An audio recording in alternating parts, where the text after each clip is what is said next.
Okay, it's 2 p.m. and we can start with the webinar today, which will be looking at the fiscal policy responses in member states, fiscal policy responses, of course, to the corona crisis. And the issue of today is really given the health emergency and the fact that governments have been called to respond to this crisis by increasing expenditure for health purposes, of course, to respond to the emergency, but also to try to support the economy and the citizens, given that the lockdown that has been adopted in many countries in order to prevent the spread of the virus has blocked the economy. The real question is, what are the consequences for the economy? What kind of impact we can expect, and in turn, what will be the impact of this overall situation on public finances?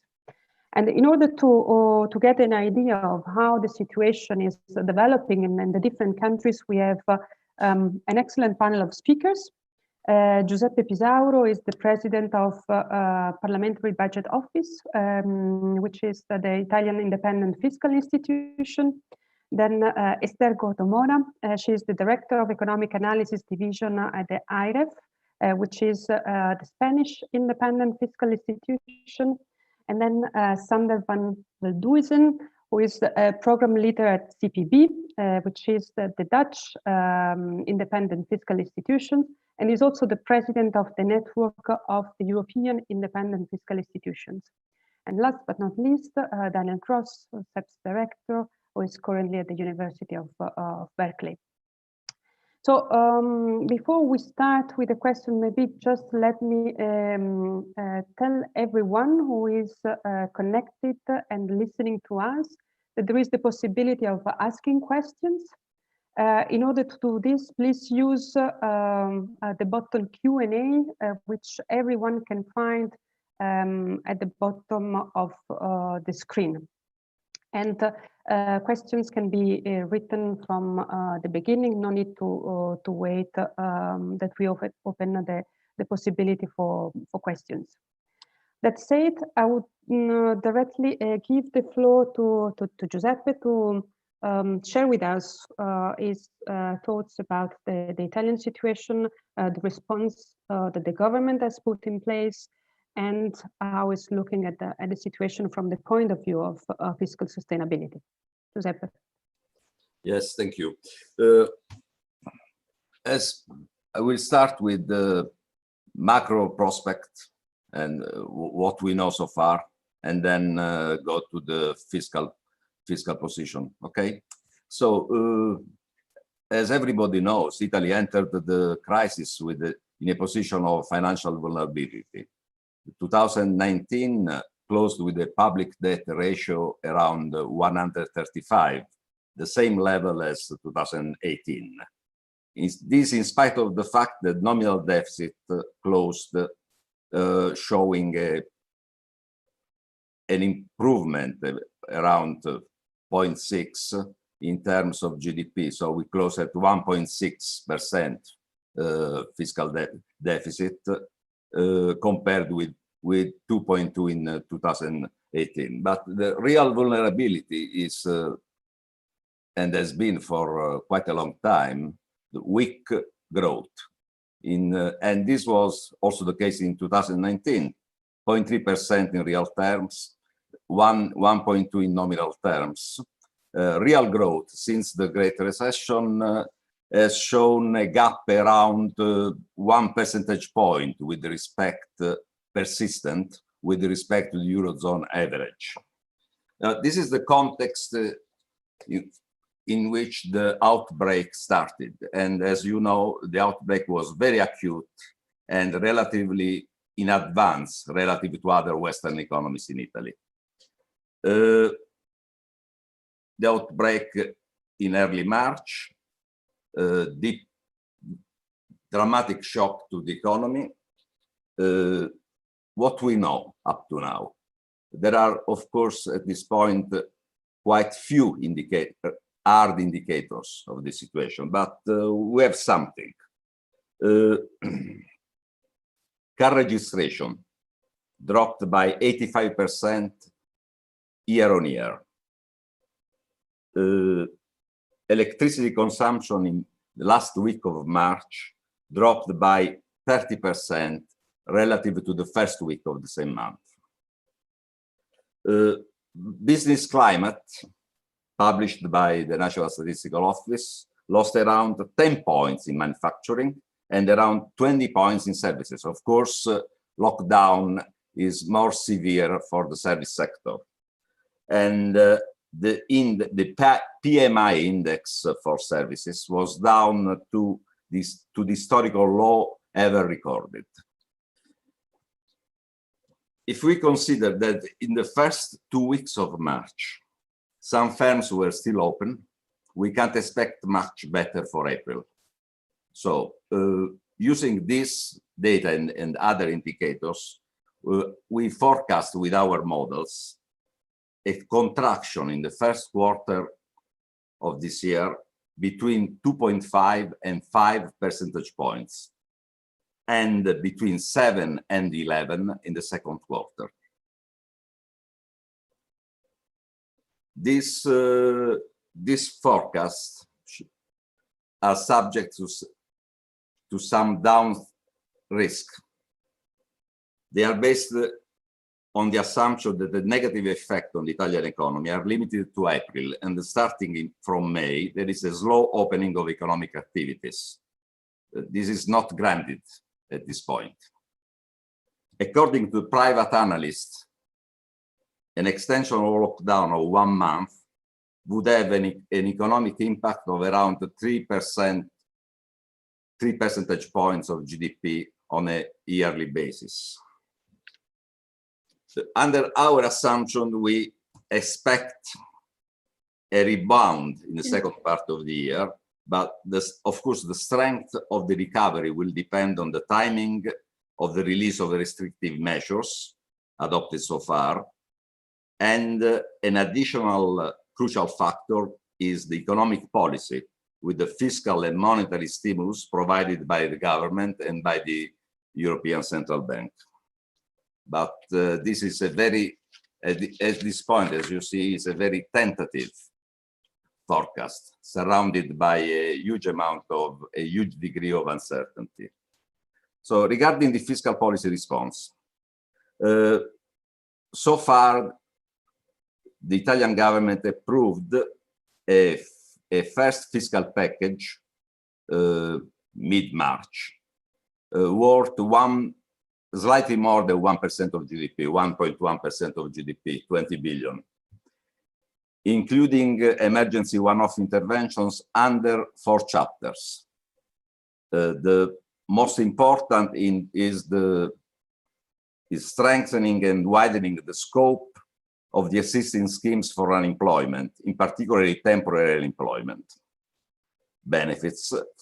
This was extended to employees in every productive sector, regardless of the firm size, which is a considerable widening with respect to existing schemes, complemented with an allowance for limited to the month of March for self-employed workers and seasonal workers. Then the second chapter is ensure staffing and tools to reinforce the healthcare system and the civil protection department. Then there are loan guarantees to support credit supply to firms, and finally, deferred tax payments. This is the package, and we played some role in this process. According to the Italian legislation,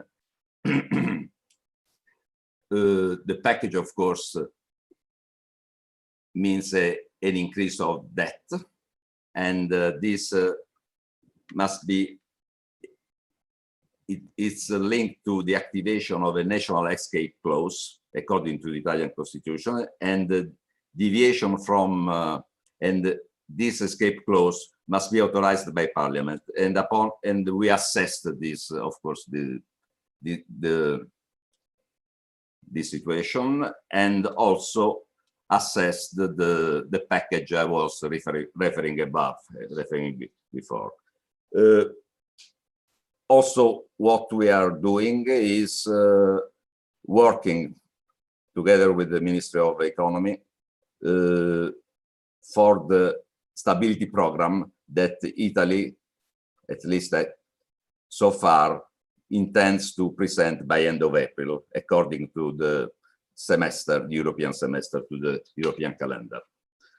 A second policy package is envisaged for mid-April, partly to fund time extensions for the interventions enacted in March.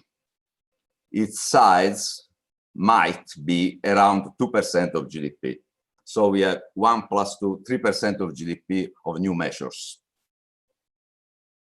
One should add, of course, to these two packages, the effect of automatic stabilizers that will involve substantial loss of tax revenues and increasing expenditure for the existing schemes of income support.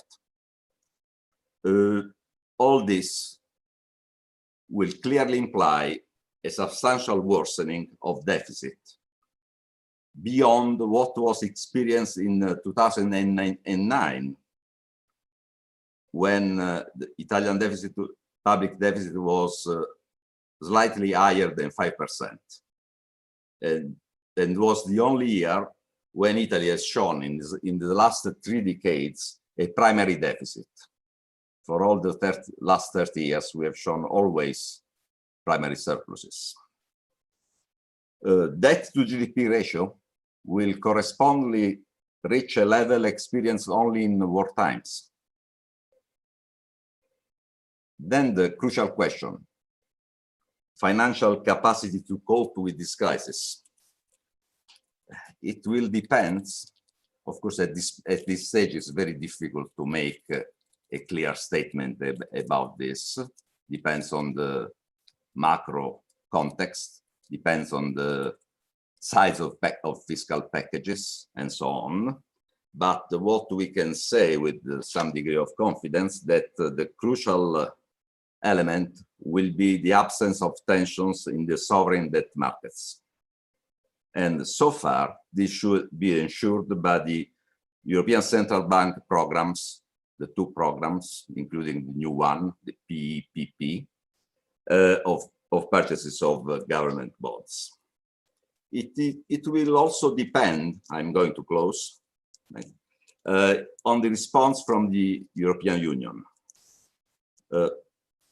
Of course, there is a wide discussion underway, let's say, and passionate discussion also. But if you so far do it by yourself approach has been followed. General waiver of fiscal rules, and everybody does what he can, supplemented by European Central Bank umbrella. I will elaborate in the second round on this, but just to conclude, I think that this approach is not sufficient, and is not sufficient not only for Italy. If we want to learn a lesson from the Great Recession, Italy entered it with a debt ratio slightly lower than 100% of GDP. The level where today other countries, for example, Spain, France, are today. And in that situation was not able to operate any sizable fiscal stimulus package, and ended up, as we've seen, some 10 years later, with a debt ratio at 135. Of course, one might argue that the situation is better than 10 years ago, because now we have many instruments to cope with this crisis, mainly the ECB and the QE by ECB. But we may also think that the situation will be worse, because by any indicators, as far as we know now, this crisis will be much deeper, much more acute than the one we experienced at the beginning of the Great Recession. Thank you. Thank you very much, Giuseppe, for illustrating in such a clear way the situation in Italy, despite the uncertainties. I will now give the floor to the word to Esther to illustrate how the situation is in Spain. Thank you very much, Cynthia, and thanks a lot for inviting me to this seminar. In my first intervention, I would like to address what is being the significant impact that the corona crisis is having in the Spanish economy, and also what has been the fiscal response, what has been done, and what needs to be done in the future. And I leave for my second intervention some views on how I think that our fiscal framework needs to adapt to this extreme situation. Well, regarding the Spanish economic situation, as you know, we have been these last weeks at the center of the pandemic. The situation has been dramatic, and fortunately, during the last few days, we are beginning to see a decline in the number of new cases and in the number of deaths. So fortunately, we're seeing light at the end of the tunnel. But in any case, the impact of the measures implemented to contain the virus the economic impact is being dramatic.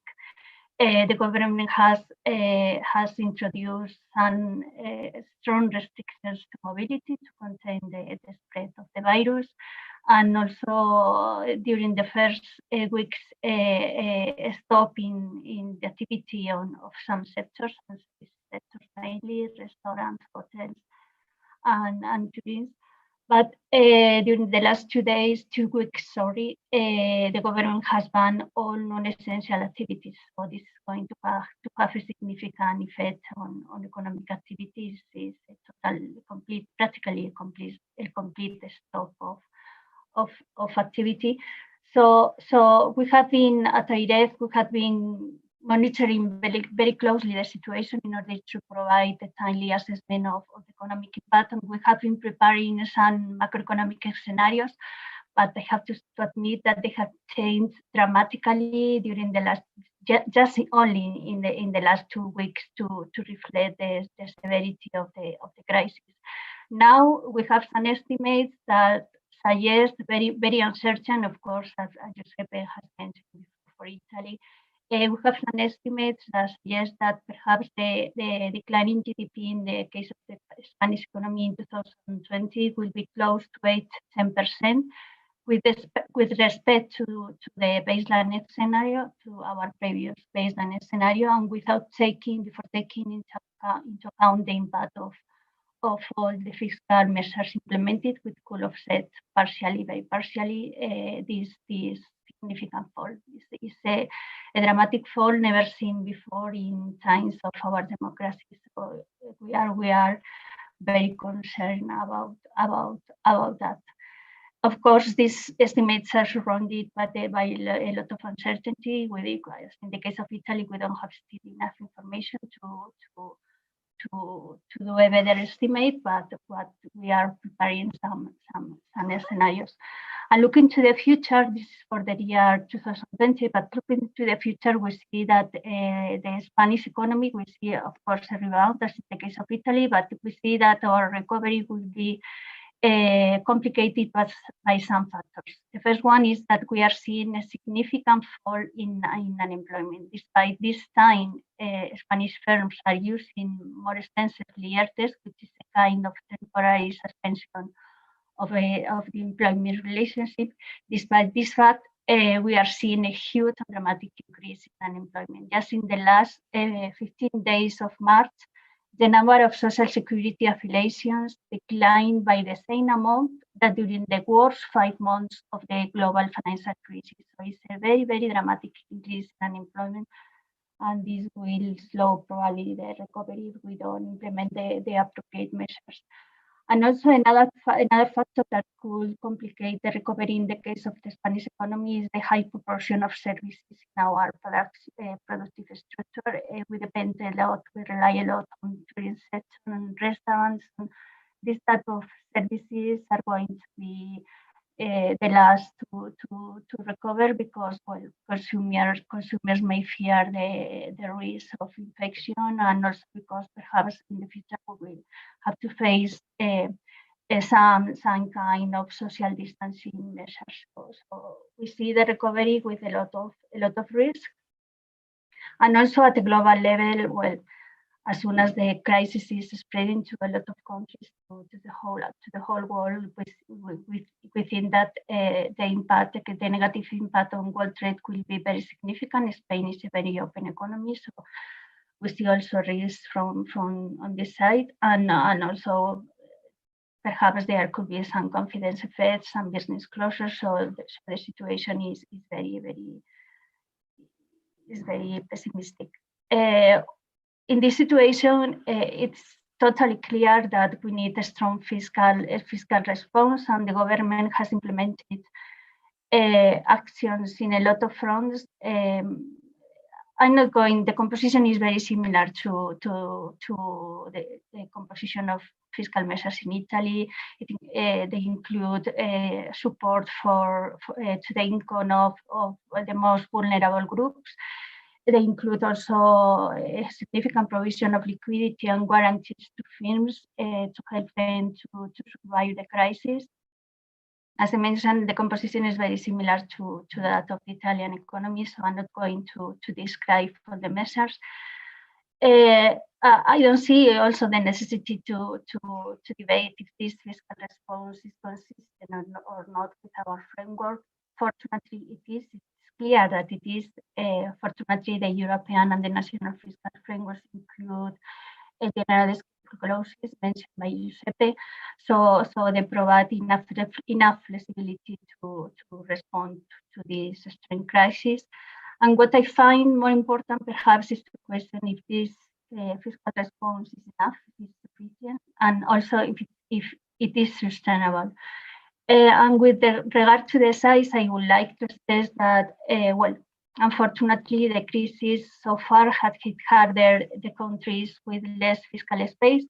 So when we compare the Spanish fiscal response with the response of Germany or the Netherlands, we see that the direct increase in spending is lower in our case. And of course, this reflects that, countries with lower deficits and lower debts were in a strongest position to respond to the crisis. And this is something that we have to internalize for the future. We have to internalize it into our ADN. We need to build, this is one lesson we didn't forget, we need to build fiscal buffers in order to, during good times, in order to fight the crisis that I'm sure will come. So, but this time is too late. So I would like to address also the question of sustainability, and we have to admit that the crisis is going to increase significantly the levels of debt and deficits, and this will be the result mainly of the decline in economic activity, not only the result of fiscal measures. But in any case, I think that the measures are necessary. If we don't win the battle against the virus or the social crisis, perhaps the sustainability will be the smaller of our problems. So I consider that they are necessary. The response is adequate, but we cannot forget the lessons learned during the last crisis. We know that sovereign debt markets are exposed to multiple equilibria. We know that investors can change very quickly their assessment about how sustainable is a country's debt. So I think that we need to do more, and not at the country level. We need to do more at the European level. And in particular, I think that to avoid the bad equilibrium of a sovereign debt crisis, we need to explore the possibility of introducing corona bonds. Corona bonds, I think, is the best instrument to fight and to eliminate or mitigate the possibility of a debt crisis. And I'm not talking about Eurobonds, the permanent instruments. I'm just talking about the one-off instrument to fight this crisis. But I think that apart from the ECB response, this element is totally necessary. So I will stop here. Many thanks, Esther. Before I move to Sander, there was a question about a clarification on the point you made. Can you just repeat what is your first estimate of the downturn in Spain? Close to 8-10%. But this estimate is calculated before introducing or factoring in the fiscal measures. So we will have to do some analysis. Okay, thanks. Excuse me, Esther. 8 Yes. on a year for the year or for this term? 10% of GDP fall. Okay. Okay, so we heard about the very dramatic situation in Italy and Spain, who are the two countries where the corona crisis started as a health crisis, and the two countries with the highest number of contagious people and deaths. We're now moving to the north, to the Netherlands, where the lockdown started later on. Sander, what is the situation in the Netherlands, and how has the government reacted to the crisis? Yeah, thanks. Thanks for having me in this webinar. Very nice to be here and to talk a bit about the current Dutch situation. So for us, this started the beginning of March. Then the first people having the coronavirus were identified in the Netherlands, and exactly at that time, so March 3, we published our forecast for 2020 and 2021. And at that time, we forecasted a GDP growth for this year of 1.4%. We predicted a budget balance of 1.1% of GDP and a GDP to debt ratio, a debt to GDP ratio of 46%. So that was roughly 4 weeks ago, and since then a lot has changed, of course. So we also saw in the Netherlands that the outbreak of the virus increased rapidly. So we have been in a kind of what our government calls a intelligent lockdown since 2 weeks or 2.5 weeks, basically. Which, well, intelligent lockdown means that you cannot go outside, you have to stay at home, but you're still free to go outside, but not with as many people as you want. So I can go and do some groceries, and that's basically it. And I can go outside running, and I can go visit my parents, but you're supposed to work from home. Nonetheless, it means that parts of the economy face, let's say, closings of businesses. So particularly small businesses are closed, the restaurants are closed, cafes are closed, etc. So in a sense, we are a bit behind Italy and Spain. So what we advise the government to do, so the moment the lockdown was introduced, there was a big debate about what the policy response should be. The thing that was the common idea in the Netherlands was that there should be a overreaction in terms of policy response. So you should think big, not small. So that's, I think, what the Dutch government has done. So there is a package that is for at least 3 months ahead. There is spending of 2.something% GDP. It depends a bit how you measure it. So if you measure the direct budgetary impact, it is 2% of GDP. If you count in the automatic stabilization and the tax deferrals, then it adds to a couple of percent of GDP more. We have made some scenarios on that. So the minute the government came up with this package, so the 16 billion euros package, we started to develop a few scenarios based on the length of the lockdown. So we have made 4 scenarios where the length of the lockdown varies from 3 months up to a year. And within the scenarios, we also assumed that the measures that have been taken now, they are being extended when the lockdown is being extended as well. So in the worst case scenario, a lockdown of a year, then the policy response that we have now will be extended for a year. The good news for the Dutch economy is that, in principle, the Dutch government should be able to carry this burden. So what we see in the scenarios is in the let's say the optimistic scenario, that's a 3-month lockdown.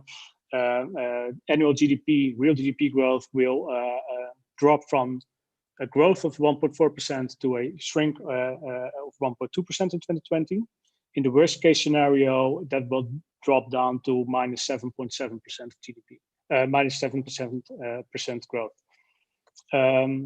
In that case, the budget balance will go to minus 10% of GDP in the worst case scenario. In the worst, let's say in the best case, the budget balance will drop to minus 1.something percent. The debt, so that's the interesting thing. So in all scenarios, the debt is not increasing debt dramatically. So in the best case scenarios, it's staying under the 60% of Maastricht Treaty. In the worst case scenario, it just drops a little over the 60% of Maastricht.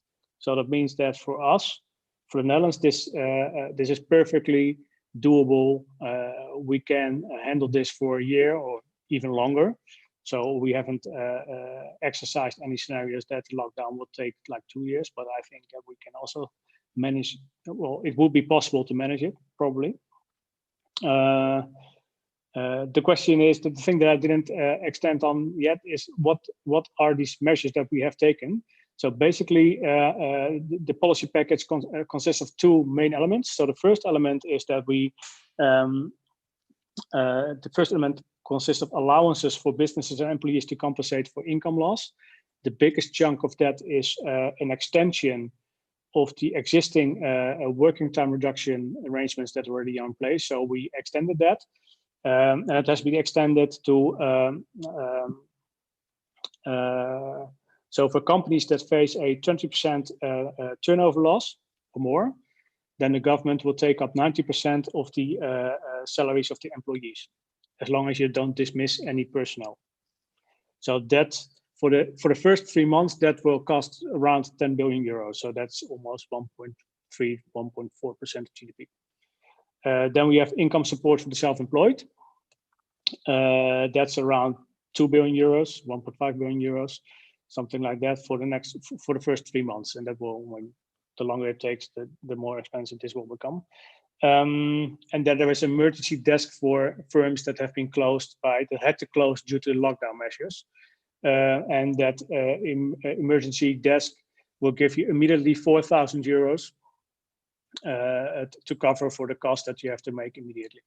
For this, basically for very small firms and restaurants, etc. The second part of the policy package is basically guarantees and tax deferrals. So that's around the direct impact on the budget is now 4 billion euros. The only thing that is difficult with the tax deferrals is how much you are going to lose in the end. That's something that's hard to estimate. What we know from the crisis in 2008 is that if you look to the carry backward of losses, so that can run up very fastly. So we know from 2008 or 2009 that the carry back of losses totaled more than 1% of GDP in 2009, and that shock was smaller than the shock that we're facing now. So this could be, I mean, this could be a bit more expensive than roughly 10 years ago.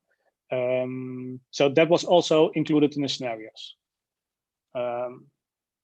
Yeah, so that's basically, I think, what we have done so far in the Netherlands. And what I understood is that today or tomorrow there's going to be an additional package on loan guarantees. That's not included in the scenarios that we have exercised so far. So we are going to update the scenarios within 2 months, I think, when there are going to be additional measures. And then we also probably know what's going to happen on the European level. So that's basically what we have been doing in the Netherlands for the past, let's say, 2 to 3 weeks.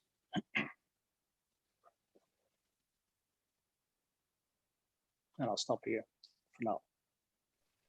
Thanks very much, Sander. So the situation looks quite different, huh? North, south. It's It's of course a matter of levels of debts, but maybe also intensity of the crisis. This we need to see, because whether this actually can be kept under control at this stage or will keep increasing. I'm now turning to Daniel. Both Giuseppe and Esther made reference to the need to do something at European level. Daniel, what's your take on this point? Yeah, Tricia, thanks. I think the difference in perspective is quite striking. I think not only in terms of actually the expected loss of GDP, but also, of course, in terms of the fiscal space which is available going into the crisis. And I think the general conclusion is that while many people say this is a symmetric shock, it is asymmetric in the sense that it hits the weakest hardest. So in that sense, the outcome, I think, is quite asymmetric. We heard from the Dutch, okay, even if it lasts for a year, we can handle it, right? And we heard from both Spain and Italy that even in a medium scenario, you're getting to the limits of debt sustainability. So therefore, the question is, what can one do at the European level? And here, as you know, perhaps my take is that this is not the time to provide additional credit. Spain, but even more Italy, already have too much debt, and giving these countries more credit, even at a somewhat lower interest rate, wouldn't really help them a lot. So my plea would be that this is a time when one should think about transfers.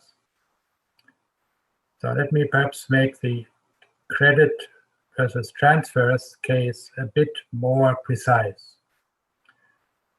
Many people have talked about the ESM, and let me not talk about the conditionality, which is really neither here nor there, because everybody knows that there would be no conditionality in year 1 or 2, but presumably if you get a 10-year loan from the ESM, you cannot expect to have zero conditionality for 10 years, right? That can be discussed. But the key point is that the ESM loan would make the existing debt of Italy or Spain junior, because ESM loans are senior, and therefore probably the cost of refinancing the existing debt of Italy would go up. Now, how about Eurobonds? Many people have the impression that if something is a liability of the EU, it's no longer debt. It has disappeared magically. But that's not true. Even if you had Eurobonds today or Corona bonds to finance this part of this, Italy and Spain would still have to contribute their part to servicing these bonds. So it's not that this is free money. It's just it doesn't appear on national debt statistics, but it is still an obligation which Italy or Spain would have to service. And again, an obligation which presumably would be senior to the existing debt. That is why I must say I don't understand the insistence of the Spanish and Italian other leaders to say we need Eurobonds, because that doesn't, in my view at least, solve the problem. So therefore, my idea was to use the EU budget.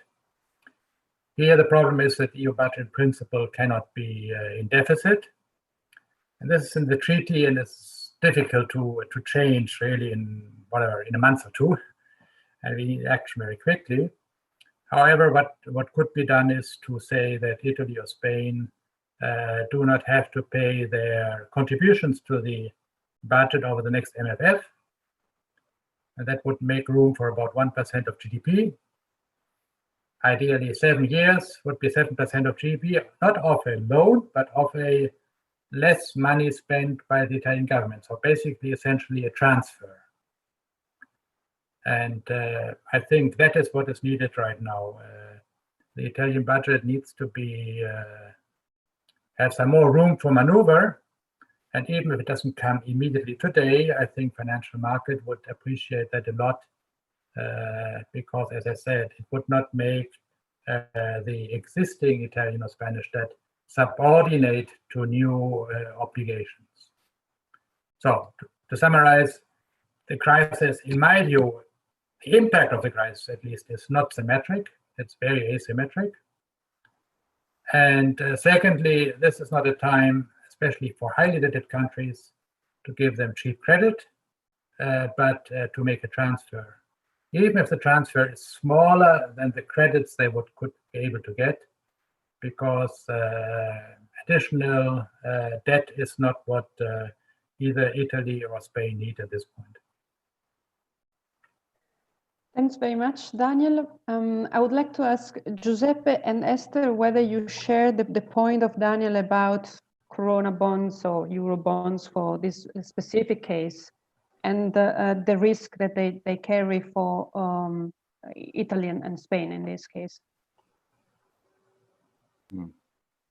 Okay, I will start. Esther, you want? Okay. Yeah. Oh, there is, of course, if Corona bonds are in the market, the risk is clearly present, would be clearly present. Let me start with what would be this is my personal opinion, it's not PBO opinion. We didn't discuss that. My first best solution.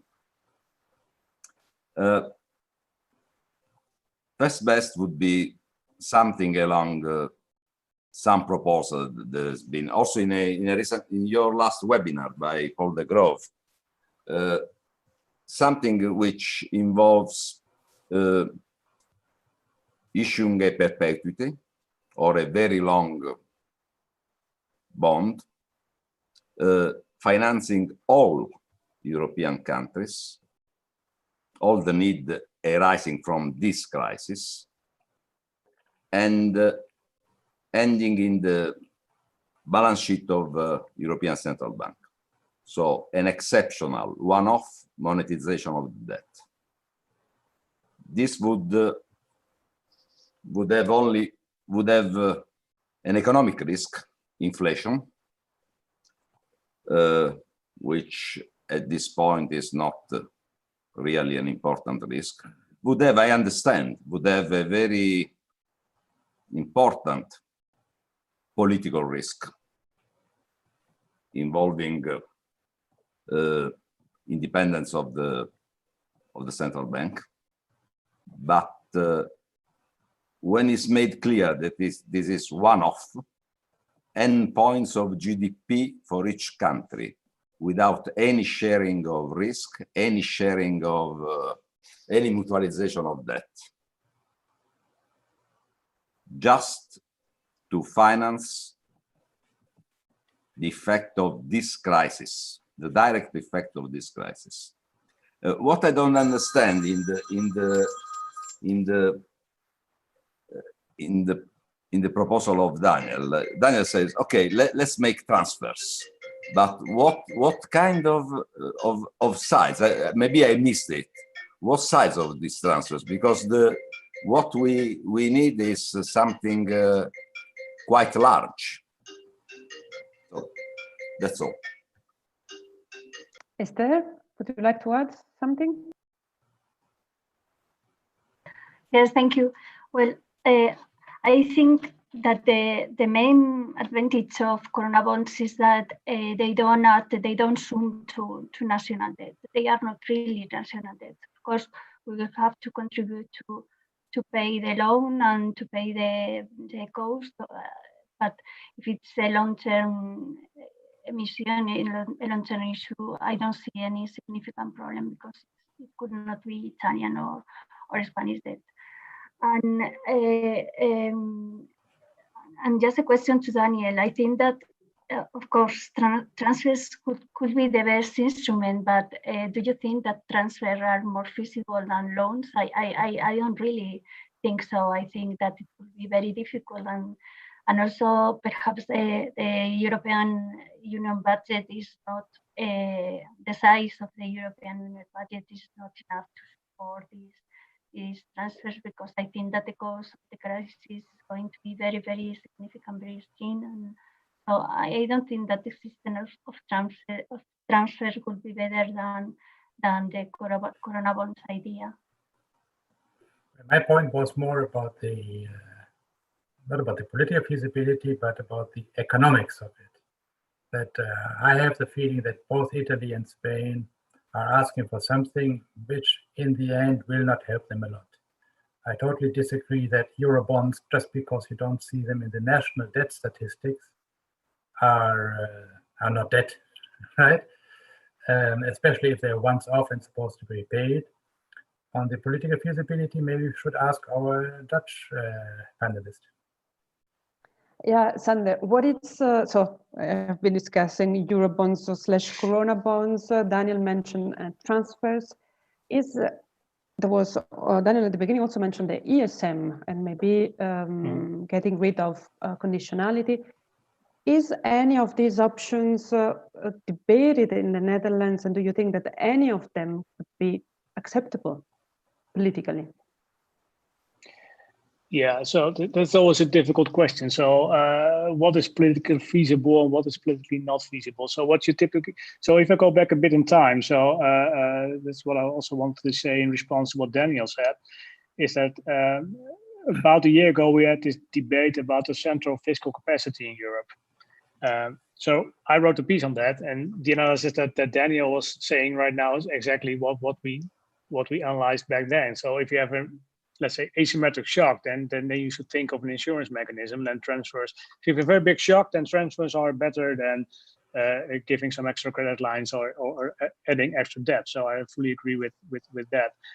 So that was also, at that time, a year ago, in the Netherlands, a very difficult debate. What you see now is, I think, is that debate is a bit, so what we see now, what Dutch politicians now understand is that you have to do something, and that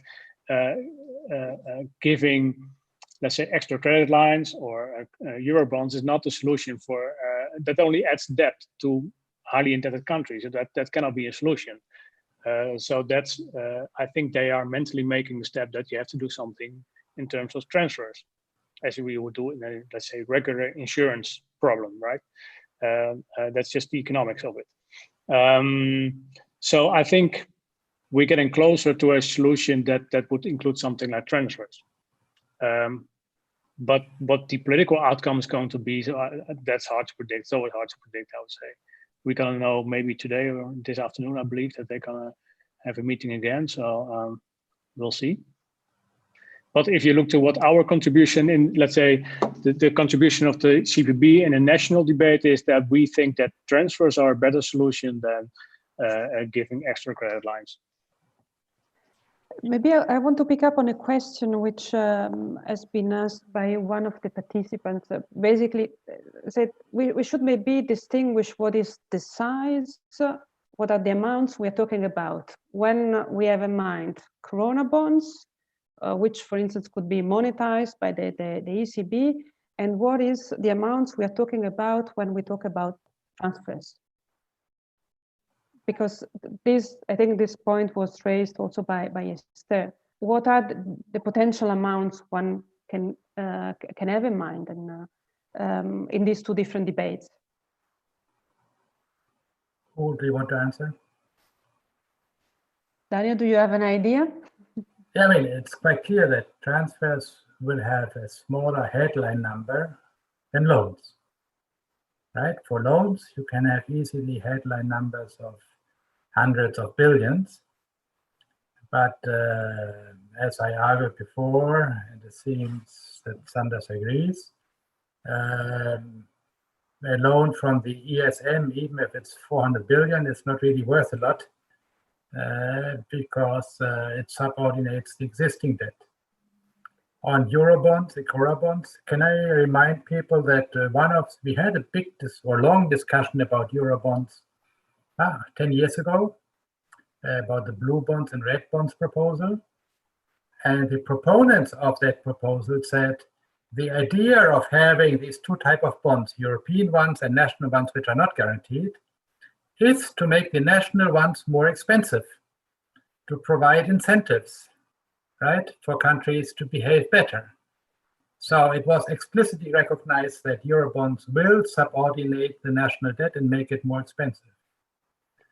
And therefore, I would say better to have a small transfer than a large credit. Daniel, let me follow up on this. So I think that in 2018, if I'm not mistaken, Italy's contribution to the budget was about 14 billion, okay? So that would be more or less the sort of annual amount. Correct, exactly. Okay. Yeah. Now, if the intervention of the government is such that actually deficit increase by several, let's say, much larger amount, let me put it this way. Yeah. Can Italy incur in a problem of liquidity on the markets, or end up in a situation where the interest rates become really large, so that this transfer is actually not doing enough? I mean, your point is it's about long-term sustainability versus which is something you have in mind, and not necessarily the short-term needs, if I understand correctly. How can we strike these different views? That is always a problem, right? Now here I would say actually there's a difference between 2008-9 and now, because 2008-9 was really to a large extent a crisis of liquidity, right? Here, of course, we had a crisis of liquidity 1 month, perhaps another month, but then, so I would say the crisis of if there is an additional liquidity issue, that is legitimate target for the ECB, right? Liquidity is the central bank, and the central bank can always print enough money to provide enough liquidity. But liquidity crises don't arise out of thin air. I know everybody says there's a dual equilibrium, but the Dutch are not subject to dual equilibrium because they have no debt, right? You have dual equilibria when there's at least some doubt about the ability of the government to repay at some point in the future. And the better, the stronger the position of the government in the long run perspective, the less likely a liquidity problem becomes. Therefore, I would argue that you cannot exclude a liquidity problem, but it becomes somewhat less likely if there is a transfer. If you give only credit, then people can make the calculation that over the next 10 years, the position of the country will not really improve, that the bonds which they hold have become junior, and therefore the liquidity problem becomes, in my view, more likely. So it's not 0-1, right? You can exclude liquidity problems, but I would argue that they become a little bit less likely under my approach than under the approach of just giving credit. Giuseppe Esther, would you like to react to this? Yeah, of course, very much depends on the sides of. I understand that the idea of transfers would involve a lower amount. I don't understand how much lower. The point is that I agree with what Daniel says about Eurobonds. I think that it's unfortunate that we are talking about Eurobonds now, because this is not the same discussion that we had 2 years ago or last year. It's a completely different discussion. It's about responding collectively without any mutualization and without any sharing, collectively to this particular situation. And if you look at it from a longer term perspective, the essential point is to avoid destruction of productive capacity. And to avoid destruction of productive capacity under worst scenarios would involve a substantial amount of liquidity. Now, this is the basic one, because if you say we decide for a transfers from northern countries to southern countries around 2% of GDP.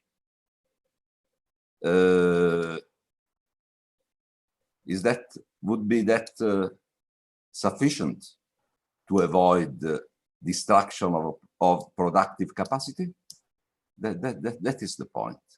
And the idea of a common response without, I insist, any sharing, any mutualization, is that in a very interconnected area as the euro area, this would advantage everyone.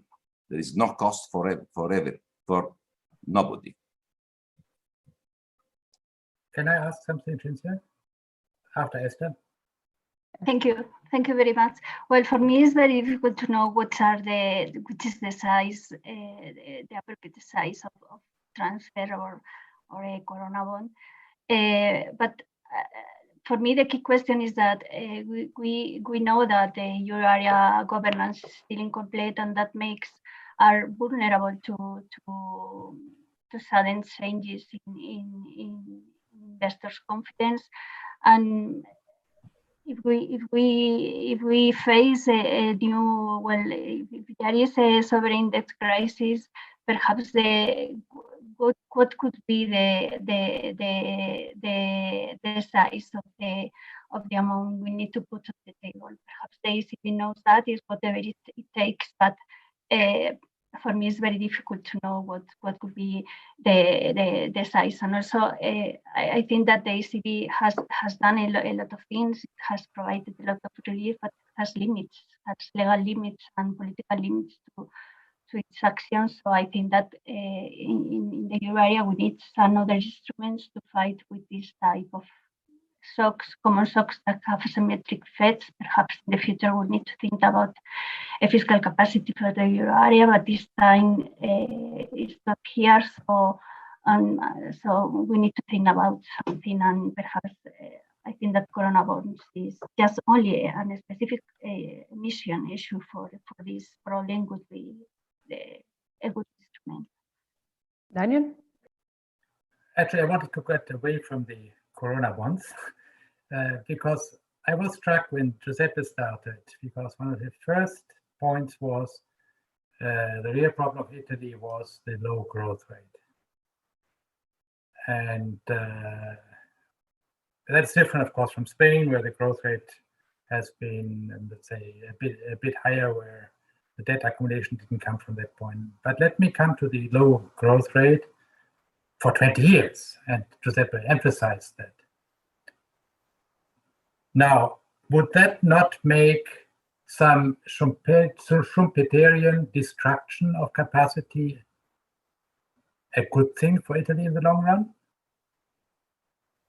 Like in the French, when they say reculer pour mieux sauter, that perhaps you have to destroy some of the old capacity which has been so sclerotic, and that maybe then liberates the countries and resources to engage on a more productive path, which would have higher growth rates.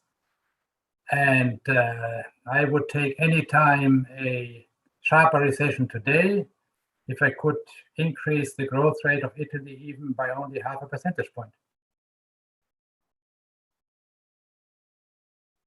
Giuseppe.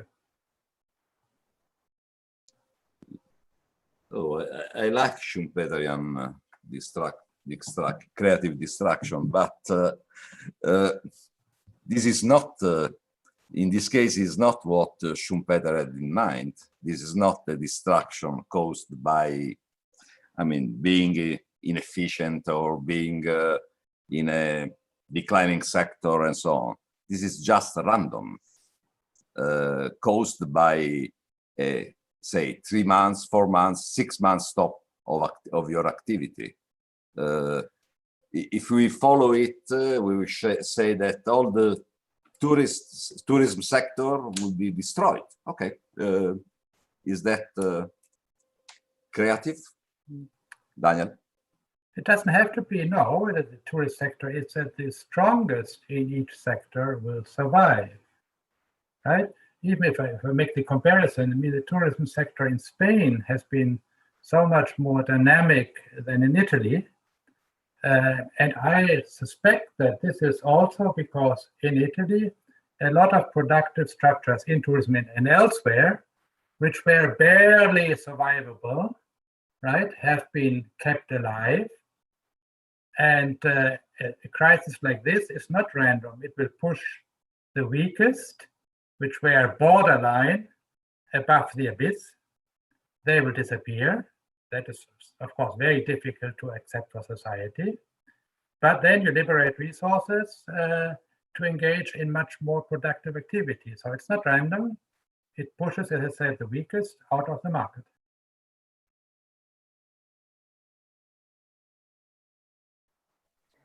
Okay, we have reached our time limit, but I would just quickly put on the table two very last questions very shortly, because not many were addressed. The first one is going back to Corona. Is the idea of Corona bonds and transfer, the ideas of Corona bonds and transfer mutually exclusive, or actually they could be considered together? And the second one, which is addressed to our guest from independent fiscal institutions, how your institution is going to go about that given the current circumstances. So it's really about the role of independent fiscal institution in terms of watchdog of fiscal sustainability. Is the crisis having an impact on the role of your institution? Maybe 1 minute each for all of you. Maybe I go on the other way around. Sander, I start with you quickly. Quickly, so within 1 minute. So I think that Corona bonds and transfers mutually, I think they were mutually exclusive because of all the things that Daniel has been saying. I think also the way we have been thinking about it in the past. So maybe it's more, the second question, is our role changing right now? So I think it is, so when there is a crisis, and that was also the case 10 years ago when most of the other countries didn't have an IFI as they have today, but we already exist since 1945. So we know from experience when there's a crisis, then everybody is looking at you, and that's exactly what is happening today again. So all politicians, all policymakers, they are looking at us right now. So what is the current fiscal situation? How much fiscal space is there? Not that that is really a problem in the Netherlands, but still you're becoming more important in the political process. And at the same time, your job is way more difficult than in normal times because there is hardly any information. Let's say hardly any hard information. So that's the squeeze where you're in. Okay. That's it. That's within 1 minute, right? Good. Thanks a lot. Well, today's of Corona bonds or transfers, I think that transfers are not realistic for this time, but it could be a good idea to think about the possibility to build a permanent instrument, a fiscal capacity instrument to fight with this type of shocks. And today's of FIFIs, well, I think that now perhaps it's better if I share with you some of my views on how our work, our fiscal frameworks need to adapt to this situation. Now the priority is to support the economy, but as soon as the crisis, the health crisis and the economic crisis is over, I think that governments need to be very quick to implement very quickly medium-term budgetary plans to build fiscal buffers and to reduce the levels of debt. And I think that our institutions could contribute a lot to this issue. I think it's a very, very challenging task because, well, now we need to introduce new elements in the loan list that we had. We need to introduce the need to fight with this type, the risk of the possibility to have this type of health crisis in the future, and this has to loan list, including climate change, aging. So it could be a very challenging task. But we need to think about what could be the most appropriate phase of adjustment in the future. And to do so, I think that we need to introduce some changes in our fiscal framework. We need to think more in the long term, in the sustainability, not in the short term. We need to forget to use these figures about as output gap and structural balances, because who on earth is going to be able to calculate output gap of fiscal structural balances in this situation after these extreme shocks? So we need to forget this type of instruments, and we need to rely more on observable variables. Perhaps I think that the idea of introducing this proposal of an expenditure rule with a long-term objectives in terms of debt and an intermediate instrument in terms of expenditure could be a good idea to face this situation. Giuseppe?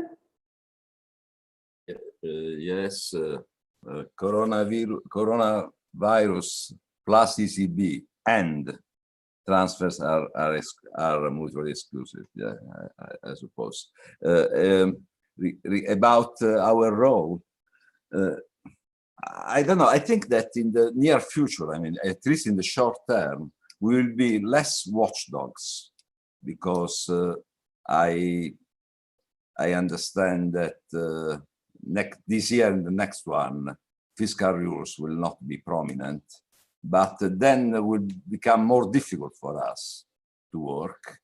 And we should contribute, in my view, to a better informed debate. After all, the first fiscal council, after the Dutch one, of course, but in more recent decades, CBO started in an environment without fiscal rules, but its role was to provide non-partisan analysis. And I think that this is, in a nutshell, our real role, and would be our role in the next future. And then hopefully we will come back to the old world, I don't know, but for a while at least. Thank you. Thanks very much. Daniel, the last word for you. Can you unmute? Can you unmute yourself? Thanks. Sorry. It will be both very long and very short to get back to normal times. I think if we're sitting here 1 year from now, which historically is very short, many countries will have overcome the crisis and will be back to normal. And then, unfortunately, you will have those who started the crisis very, very weak position, and who might actually have a very tough period, longer period ahead of them. And the question is, how can we shorten that period? How can we help them right now? And I think that's what needs to be decided actually today in the ECOFIN. I would say it's not totally exclusive to give some credits and to give some transfers. But I think our finance minister should look more at the economics than at the short-term political waving of solidarity. And from an economic point of view, I would prefer transfers to credits. Okay, thanks very much. We went a bit over time, so now it's really the moment to close. Thank you very much to all of you for your inputs. Thanks very much to all the attendees. There were quite some questions which we didn't have the time to answer. I will share them with you. There are some interesting thoughts to share. And